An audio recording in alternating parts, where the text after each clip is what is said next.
Now, when you curl your fingers back over the top, okay, this would be the higher part of the brain called the cortex. And this also evolved when we became mammals, so it's the neo-mammalian cortex. And in particular, the frontmost part toward your face, which is in front of your knuckles, this is the frontal lobe. It got very expanded in our primate history, and it got very complex in the area that's right behind the forehead called the prefrontal cortex. So the prefrontal cortex you're going to hear talked about a lot in all sorts of studies, for example, of mindfulness or of education or whatever. You're really going to hear a lot about that. And one of the major ways of just thinking about that is if you take a look at your prefrontal region, lift up your fingers and put them back down, you'll notice that this area behind the middle two fingernails is actually linking everything together. So you can see it here. It's going to link the cortex with the limbic area, with the brainstem, with actually direct input from the body. And then it actually makes maps, amazingly, 3 kinds of maps in this prefrontal area. It gives you, and I'm going to list them for you now just so you'll see what this area, which is the prefrontal cortex, what it's responsible for. But in general, what the cortex does is it makes maps. It has a bunch of layers that map out things, like seeing me move this stuff or hearing me do things. That's the back of the brain. So here's a list, just to give you a feeling of what I'm talking about, of what this prefrontal area is responsible for. And what I'd like you to think about is, number 1, if these are functions you would like to have in your life. Number 2, if these are functions you'd like to have in your close significant other's life, or if they don't have them, if you'd like to get them to have them. These are all the middle area of the prefrontal cortex. We'll just use the word middle, but you don't need to worry about that. The middle prefrontal cortical area, what is it responsible for? What is it essential for? So one thing is it helps regulate the body. What that means is it helps balance part of the nervous system that comes out from the brain proper to the body is the autonomic nervous system, and it has it's a simplified version, but it has a accelerator, which is called the sympathetic branch, and a brakes, which is called the parasympathetic branch, and the ultimate arbiter of how you balance these two is in this prefrontal area. So we're talking about this area right here. Okay, so that's body regulation, so the regulation of the body. Number 2, and this is clearly shut off in a subway, attuned communication, which means that you focus your attention, you focus your attention on the signals coming from someone else so you can pick up what's going on inside of them. And attunement is a process that allows you to resonate with someone else. It's like when you're with someone you're close to and you feel like they're really listening to you, you feel seen or feel felt. So attuned communication depends on this part of the brain. Then number 3 is something called emotional balance, which in the literature basically just means the internal sensation of affect or emotion is revved up enough so life has meaning and feels good and you have vitality, not too revved up so you're chaotic, and not too down-regulated so that you're rigid. So in a way, that's that river of integration, of harmony, is what emotional balance is talking about, I think. So emotional balance is mediated by this area of the brain. There's all sorts of ways of showing that. A 4th thing is fear modulation. So you can show that this area of the brain actually has inhibitory fibers that come down and help regulate fear from the lower limbic amygdala, which is down here. And then a 5th process, and this is what allows someone to throw a plastic bottle in the recycling bin, is called response flexibility. So let's say someone has a habit of just throwing things in a trash can. You have to have this prefrontal area mobilized by those lower limbic evaluative circuits makes a person pause before acting on an impulse. So when we talked about an awakened mind or awareness or the opposite of mindlessness or intentionality or being mindful, this is the area we're really talking about. Can a person about to throw that away pause? Or can a person in Portland see a sign and pause and go, well, that's interesting. Maybe I'll alter my usual behavior. This would allow you to do that, to have flexible responses. Then a sixth function, which has a huge implications, is we're going to call it insight. And basically, this is how you make a map across time of me. It's like I call it a Mindsight map of me across the past, present, and future. So this becomes incredibly important when it comes to defining a self, this very area. And this is the area that's influenced by culture.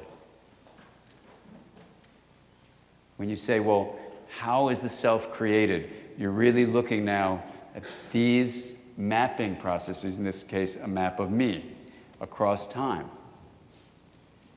Then, amazingly, there's another one, which would be, in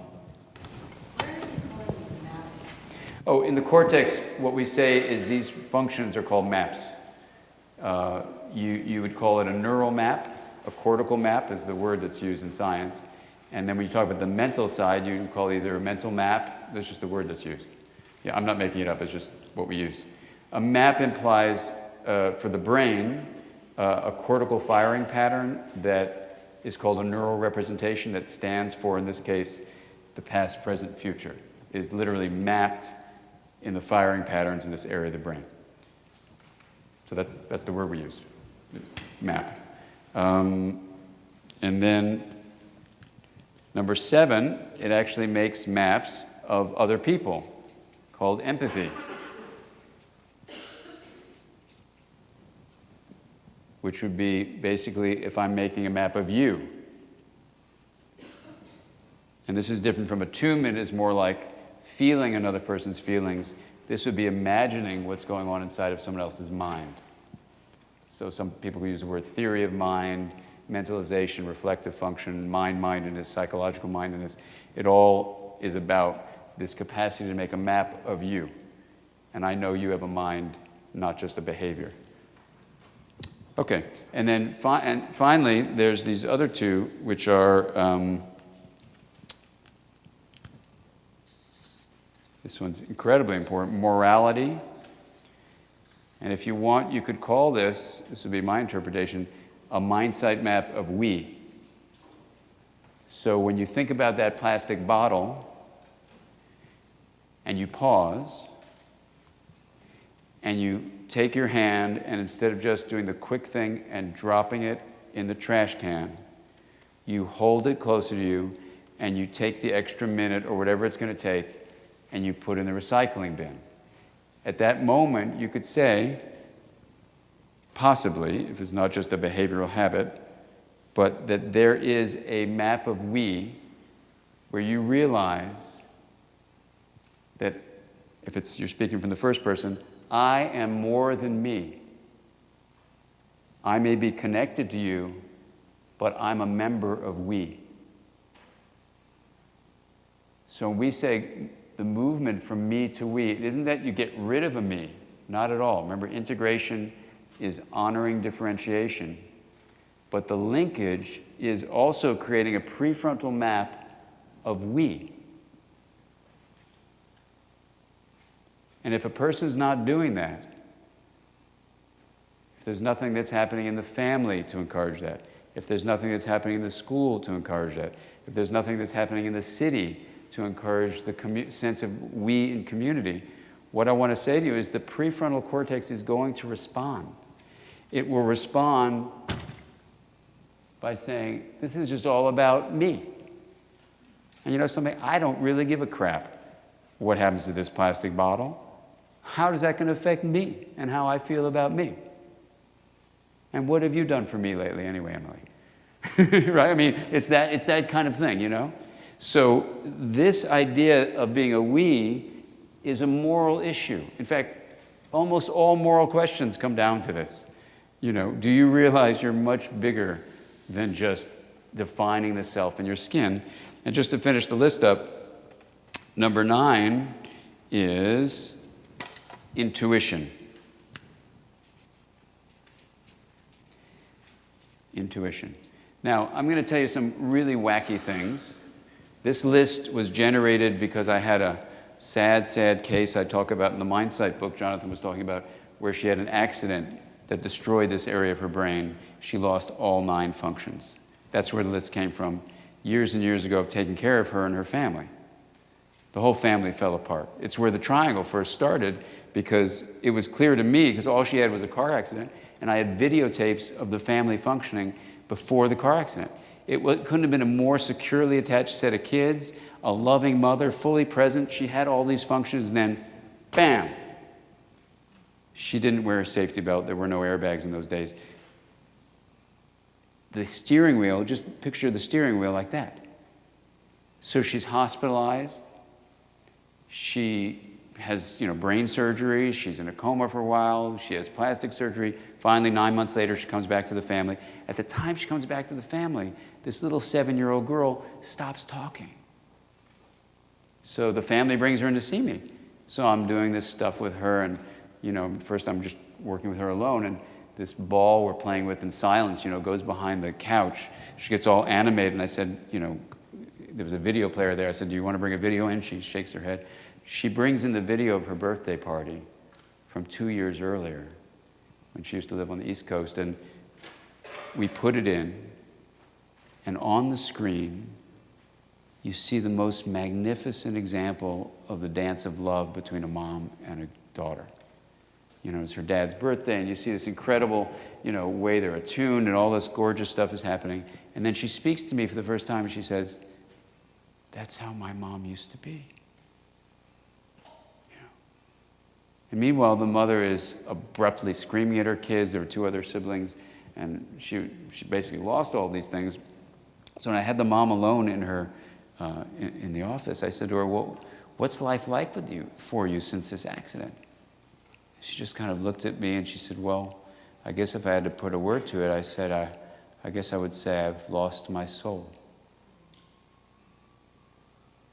And it was just the most amazing moment, that the essence of this woman was gone, and it wasn't even that big an area damaged. It was actually a small percentage of the brain. But as you saw, this is the area that pulls everything together. So the work with the family was just to help them understand that the mother still loved them but couldn't express her love. That's the way we presented it to the kids. And they could understand, in fact, that when the brain is damaged, the mind can't function in the same way. Well, this is where the list came from. The kids did well. The mom, unfortunately, never did too well, but the kids could grieve once they knew what they were grieving about. And the daughter actually worked with me recently, because she's a young woman now, and she's doing fantastically. So she's fine, and her siblings are fine too. But the list got created from that point, and then I looked at this list and I said, this is really amazing. Because if you take away intuition, these 8 are what we proved is an outcome of secure attachment. And then I meet with this guy who I never knew before, a guy named John Kabat-Zinn, who studies mindfulness, and I read his books before I met with him on this panel. You can actually get the audio of this, it's hilarious. And I said, I don't know anything about this mindfulness meditation thing, but, it seems like you've proven all 9 are the outcome of mindfulness practice. And he goes, well, not only, you can relax, he goes, not only is that true, we've proven these 9 are the outcome, but this is not only the outcome, this is the way of being mindful. And how many of you would like to have these in your life, or people close to you, right? So therapists feel like this is actually a pretty good description of a positive outcome of psychotherapy. And then I was presenting in northern Alaska once, and this woman comes up to me at the break. She goes, you know that list of 9 functions? I said, yeah. She goes, she was the leader of the Inuit tribes in the northern Alaskan islands. She goes, for 5,000 years, this is what the Inuit people have been passing down through the oral tradition of how to live a wise and kind life.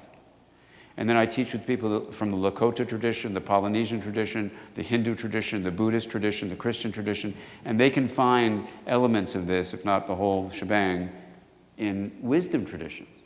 So you have this really bizarre thing we call consilience, where you find wisdom traditions, mindfulness practice, a wish list for therapists, secure parent-child attachment, except this 9th one, but we just haven't looked for that yet, and the integrative functioning of the brain.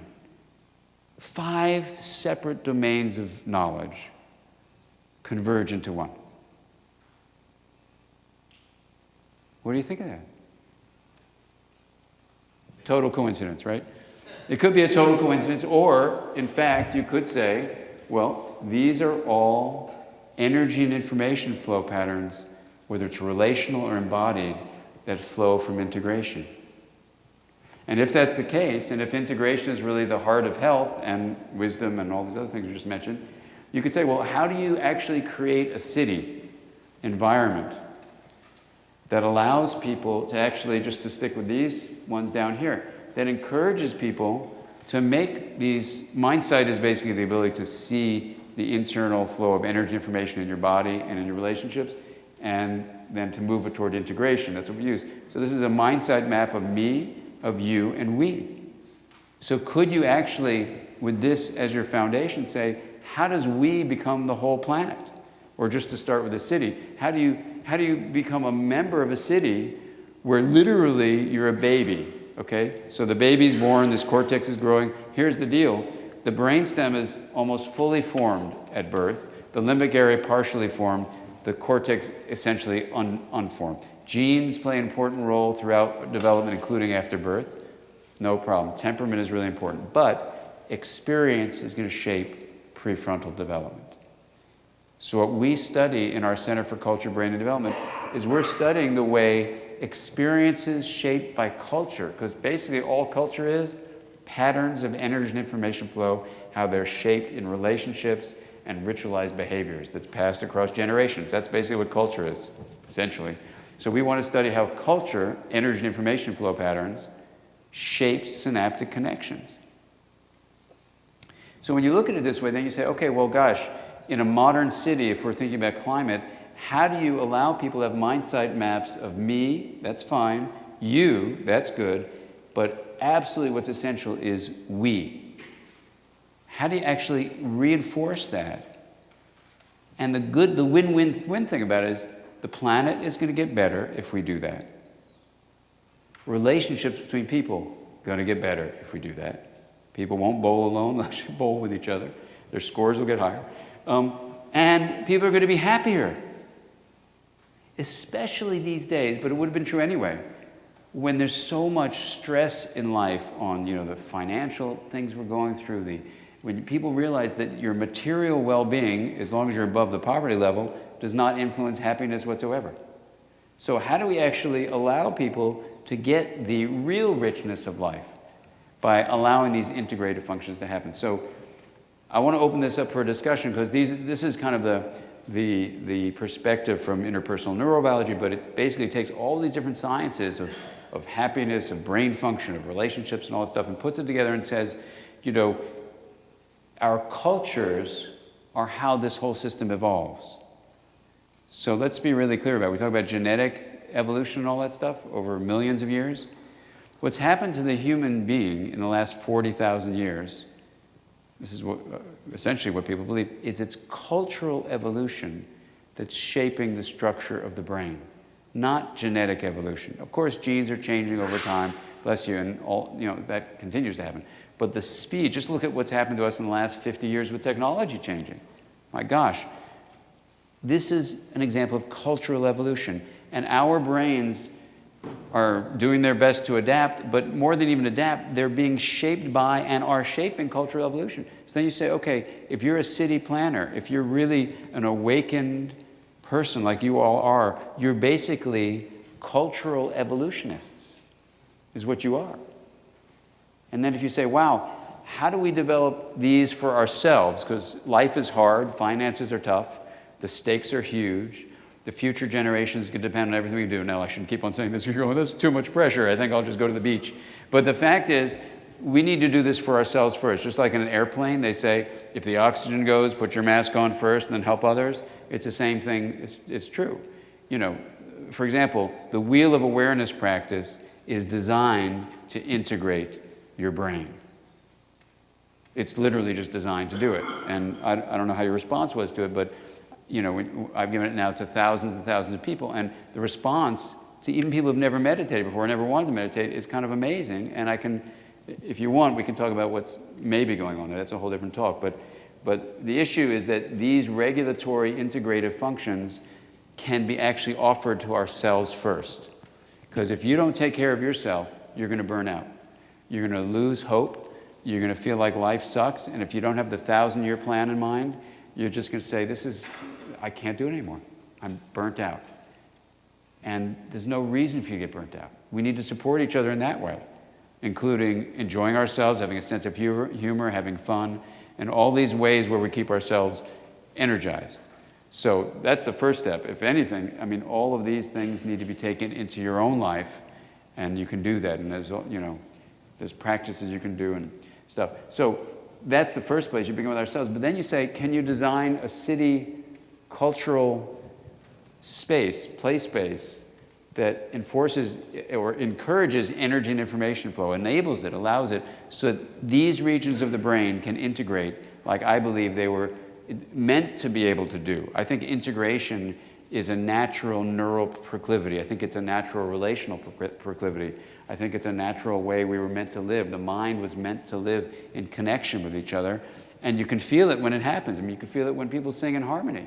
You go, that feels good. And everyone says, I want to join in. Yeah, of course, because we're all meant to be integrated. Not losing a self, but expanding a self. Because this is where the self emerges from. Right? And if we can do that, if we can be kind of thoughtful about it in all the layers that we do this, and so when I'm training mental health professionals, I say, look, your job is not just to make someone well in an office so they get rid of symptoms. Your job, I say to these therapists, is to get people in the privacy of that intimate work you do to create a we map in their brain so they go out and they make this planet healthier.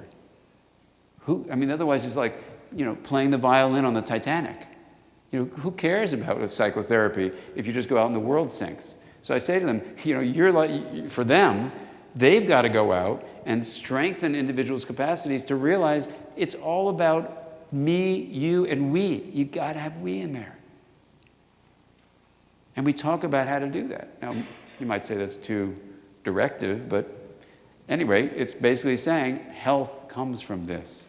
And we have to do this on every plane that we can work on together. And that's why I'm so thankful you invited me to come. So thank you so much for your kind attention.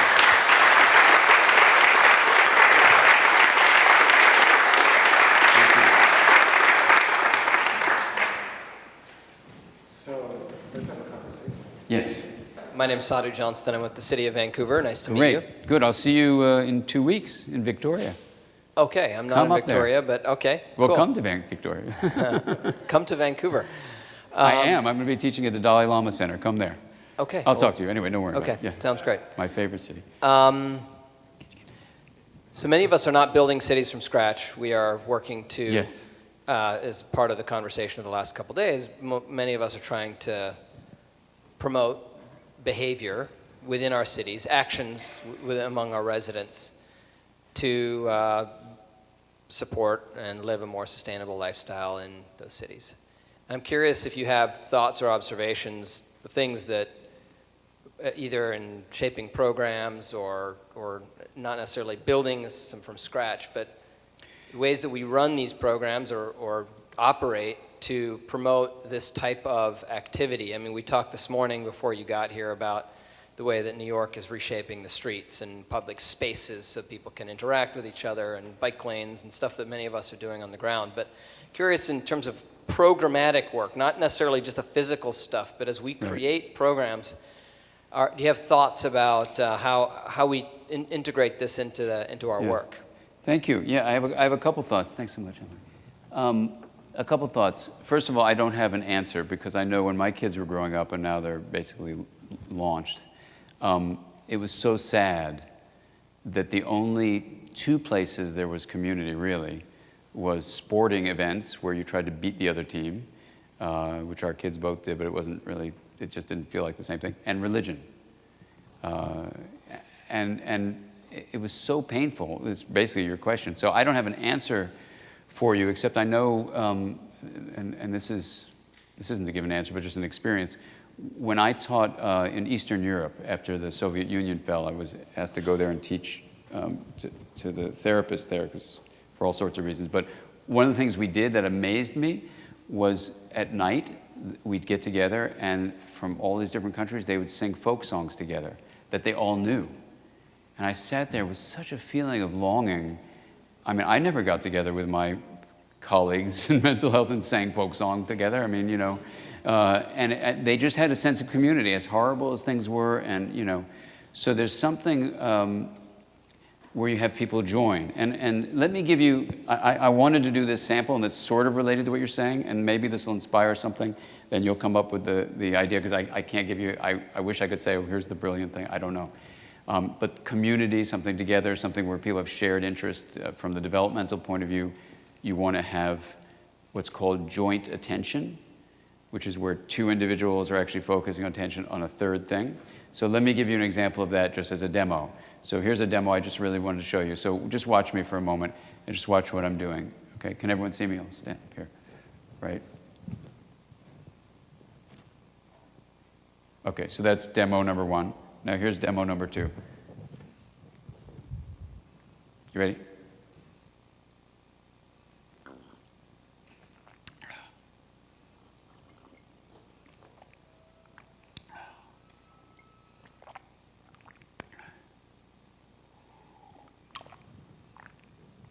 Okay. Now, did any of you feel the difference between demo one and demo two? Yes? Okay. So, what are you laughing? What did demo one feel like? I didn't know what you were doing. You seemed a little disoriented. So you didn't know what I was doing? I seemed disoriented? Okay. And what was that? And it was chaos, okay? So, It looked really like premature Tai Chi, actually. premature Tai Chi. I should have done the real thing then, right, huh? Okay. So you couldn't predict the pattern of my behavior in demo number one. And I'll show you the importance of this related to your question in a second. What about demo number two? What did you feel? What was your subjective experience in that? Thirsty. You felt thirsty, okay. Thirsty, how many of you felt thirsty? Okay, great. Did any of you feel water going down your throat? Anyone? No, a couple of people? Okay. So what was the difference? It was an experience we could relate to. So it's an experience you can relate to, because actually what the brain does, the brain is predicting sequences. The brain is predicting sequences. This relates to your question of what do you want to create. So in terms of a sense of community, what we know from these mirror neurons is that the first thing the brain does is looking for predictable sequences. The first thing I did had no predictable sequences, like walking basically through a city where no one's connected to each other. You're really not looking at a pattern of connection. The second one, you were familiar with it, yes, and you knew what I was going to do. And so the mirror aspect of mirror neurons they allow you to predict a sequence, number one. Number two, they create a map of intention. This is the issue I want to bring up here. At the very beginning of life and throughout our lives, we have this very deep process where the brain is creating a map of another person's intention. And shared intention is basically a way of describing connected communities, which were so missing in my kid's life in LA.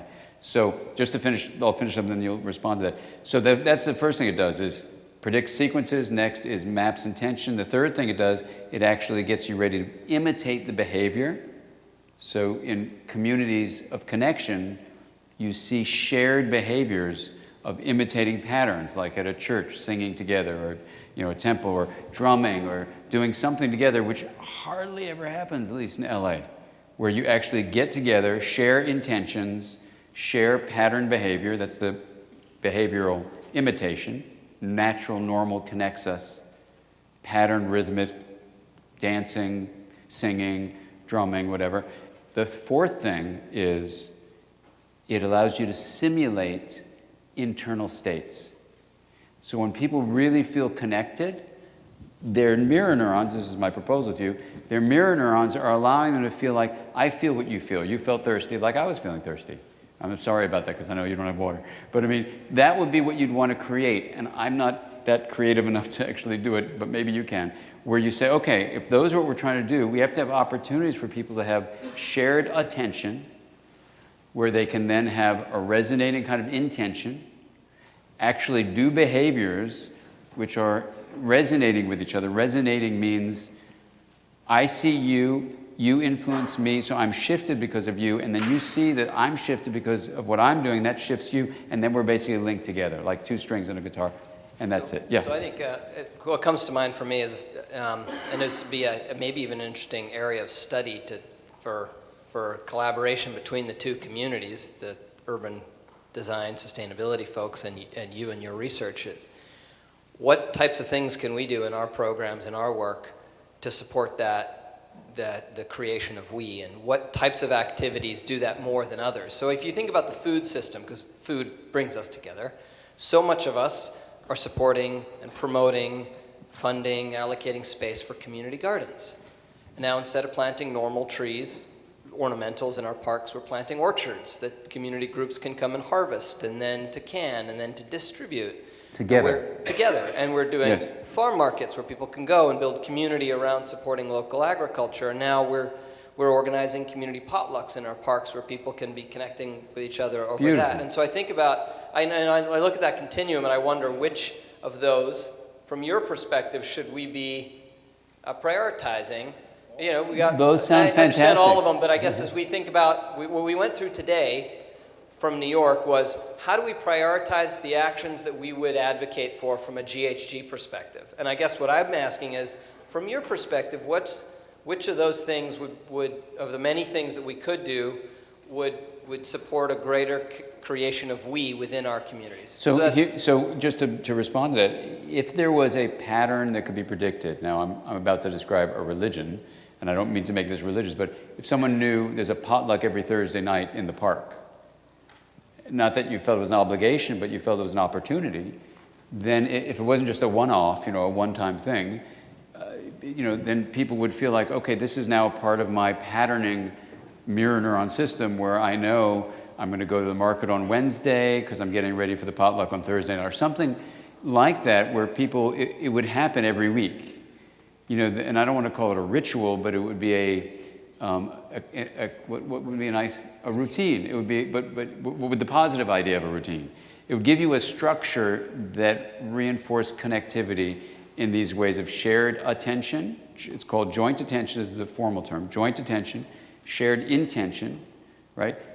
Pattern, shared behaviors, and resonating internal states. So, if you wanted to look for, if you want to do the science side of it, we'd want to have all four of those in, what did we just say? We called it a routine, a built-in repeating opportunity, shared, joint attention, shared intention, resonating internal states, and patterned shared behaviors. And you would, that would be the fundamental science of it. And you'd say, well, then people could start feeling like they were part of a we. Those are like the fundamentals of we. And then you say how to do it. Now, since it's not my field, I'd be happy to talk with you and everyone else who wanted to do that. I'm not, that's not my world, it's out of my league. But I would love to think, if that's helpful to think in those terms, then how do you create those new things within existing cities? Because I think that we got to bring that back, and that would be the idea of bringing health back. And I want to apologize again for saying abnormal, but we would bring healthy connectivity back into city life, and I think it could be fantastic. Okay, well, I'm supposed to go, I should go 5 minutes ago, but let me just take 2 more questions and then I will go. So, 3 more questions. Here, there, and there. Yeah. This is going to be a really unusual question for our conversations today, but one of the projects that I'm working on, or just about starting on, is working with the inmates in our county jails and changing behavior and on water conservation issues and things like that. And I've really been struggling with this. And what you've defined here is exactly the opposite, of course, of what our system provides. And, you know, we have such problems with, you know, recidivism and things in this country, and I'm just wondering if you have any thoughts on that, or, I mean, to me it destroys both the linkage. Oh my God, yeah, you know, in fact, Jack Kornfeline, who I'll be teaching with the next 2 days, I'm going to see in a half a minute, you know, he does work in prisons, and we talk about this all the time, that in many ways, you know, you can imagine if you're not connected and you're alienated in whatever way from the larger society or whatever, because I don't want to attribute this to attachment issues, because it's really a sociocultural as well as attachment issue sometimes. You know, you can offer, Jack feels, work in the prisons to bring, in this case it would be through mindfulness and a feeling of connectivity to people, and it could not only be a good thing in terms of the way you're framing it, but it actually could make people feel like they belong again, or they belong sometimes for the first time, which can be incredibly healing. Jack has this unbelievable set of stories about you know, working with people from prisons who are now out of prisons in a large group setting, and talking about this sense of, through this ritual way of bringing them into connection with each other. And a number of his books have those stories in them. I'm familiar with the mindfulness approach on it, but from a jurisdictional piece. Oh, I don't know. That's a huge problem. I know, that's a huge problem. And there were 2 more questions, and I really do have to run. There and there. Yes. Just curious if you could speak to the sort of durability of this integration. Does it need to be reinforced every day, every week, every month? Yeah, thank you. That's a great question. I think integration is best thought of as a verb. So in that sense, it's a constantly emerging part of our lives. So it's not like I say, oh, last week I got integrated, I'm done. You know, it's more like it's a way of sort of describing the journey. So because we started with the mind as an emergent self-organizing process, it's never finished. You know, it's always evolving. What it does, though, is it gives us kind of at least a conceptual and actually practical framework. The Mindsight book has 9 domains of integration that throughout your life you can always, since your brain is always changing and always adapting and the environment's always changing, you can actually show 9 domains of integration that you can actually focus this constant work on. The last one actually is something called the transpirational integration, which is expanding this sense of self to realize that we're all a part of an interconnected whole. Because ultimately, you know, that is one of the outcomes of an integrative process, is to realize, well, it's not just my differentiated self, myself also as I'm linked to other people, and even to people who exist 200 years from now. I mean, that's where you get to when you really go deeply into these issues. So integration then just becomes the thing that not only brings well-being, but it brings an approach to a lot of the huge existential issues of life, you know, like who are we, what happens after these bodies die, and it gives you a feeling of connectedness beyond just these bodily selves. So anyway, but we can continue that dialogue, but it's an unfolding process for sure. Yes, and the last question. Yep.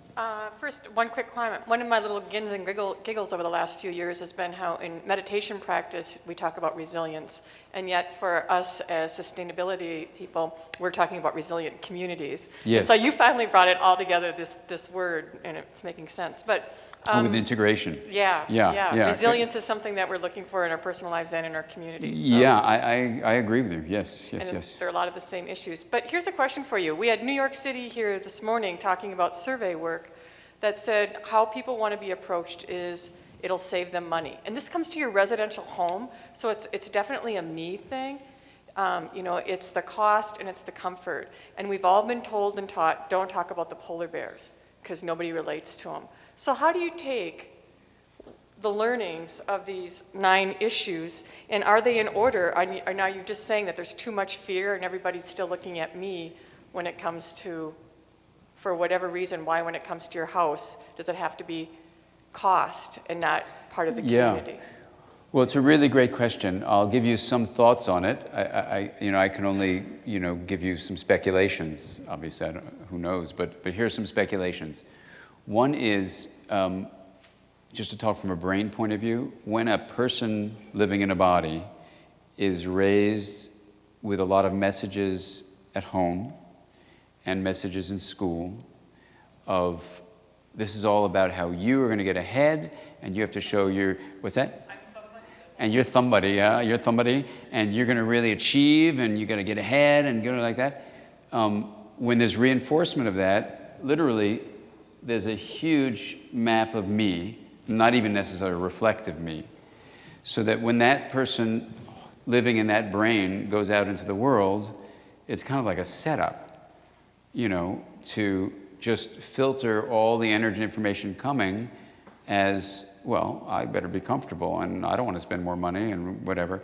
So this is why I think there's a grassroots effort to do this on many levels, and we have to have more than just the 5-year plan. And I know there's a lot of urgency, and I know because I've been here before and I hear all the serious numbers we're talking about. But we're going to need to, at the same time, work with the next generation and make sure that they realize the self does not end at their skin. And that can be done in families, and it can be done in schools.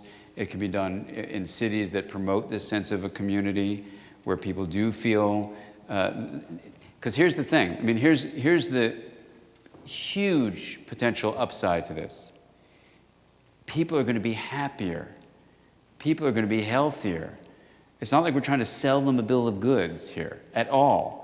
You're actually going to make it so that instead of worrying about the polar bears, if we can get some really clever PR people to say, look at how part of a community we can be for your great-grandchildren and your grandchildren who will be having those great-grandchildren in a world where they have parks and there's air to breathe and stuff like that. So it's actually staying about people and about connection, and I think we can do it. I really do. I think we can go from me to we if we do it at all these different levels. I think it has to be incremental. When you're public, there's times you're not consistent. So the farmers markets work for that reason. You have these connections. And then there's other times in your brain that they don't. And the more you can get these connections growing, the easier it is to see these other things connected to the earth. I totally agree. But you have to build and build and build. And I do, and I really, and you have to build, and you have to have exactly what you said. We've got to have resilience ourselves, and we got to have this long-range plan. You are all doing this because of how deeply you feel about it. And you and I, all of us together, we have to support each other. And we are individuals too, and we do have our burnout factor. We've got to take care of each other. And the great news is, when we learn how to do that for ourselves, we actually can bring it into the world. And I think if we do this together, I think it's really doable. I mean, I really do. And all I'm trying to offer you is this kind of science, neuroscience, mind addition to everything that you know and your expertise. And if there's any way I can help out, I'm more than happy to do it. It's the most meaningful thing in the world to me. So anyway, thank you so much.